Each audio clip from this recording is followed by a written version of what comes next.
Hello, everybody. My name is Michael Rivas, and I want you to take a second and think about the stereotypical used car salesman. Now, why do they have such a bad aura around them? Because they'll tell you anything to try to sell you a car. They're not believable, they'll lie, they'll manipulate. There probably are some good ones, however, for my example, I want you to assume that this is the worst of the worst. He won't give you straight answers. He doesn't seem too credible. Doesn't really know what he's talking about. He's just trying to get you to buy the car. Well, according to this week's weekly content, that salesman is lacking in the ethos department, which is something Aristotle has explained to us and given some three means of persuasion that I'll cover here in a little bit. But that salesman needs to improve his ethos or character. I'll be going over research tips that I picked up from this week's content, and the informative outline that we have due September 30th, and I'll be elaborating more on that ethos concept that I had mentioned with my salesman. Now, first, with regards to research, Professor Robinson gave us a couple tips on how to find proper reference information.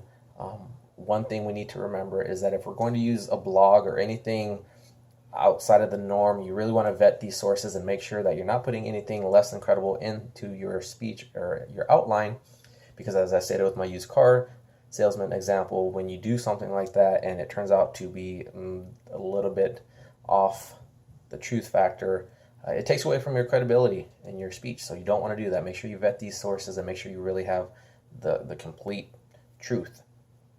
And along with that, research organizations, associations, and anything encapsulated within your topic of what you're going to be doing your informative speech on.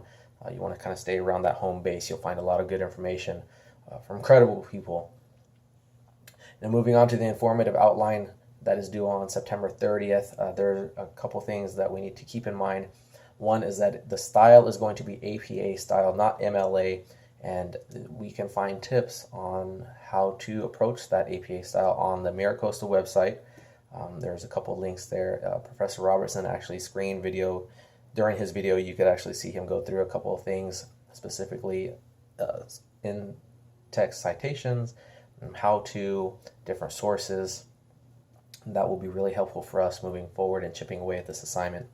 And lastly, what I wanted to talk about, like I brought up with my salesman example, is ethos. It's one of three means of persuasion that Aristotle kind of covered: ethos, pathos, logos. But what I want to talk about is ethos, and that is your character. Who you are as a person. Are you believable? Are you credible? Does the audience believe you? And if you go up in front of an audience and you're timid, don't really seem like you know what you're talking about, they're going to see right through that. You really want to come at them in a way that exudes confidence. You steer that audience whatever way you want to go. That is kind of a means of persuasion, one of three. But if you have that dialed in, it's a step in the right direction, a lot better than our salesman who just doesn't seem like he knows what he's talking about, and you get turned off right away like, I shouldn't be wasting my time with this guy. So to wrap it up, research. Be careful with your sources. We need at least 4 in our informative outline speech or informative speech. Secondly, the assignment itself, keep in mind the specifics that Professor Robertson wants. You don't want to lose points because you overlook something as silly as a title page, a reference page, or anything like that. Be mindful of those things. And lastly, our character.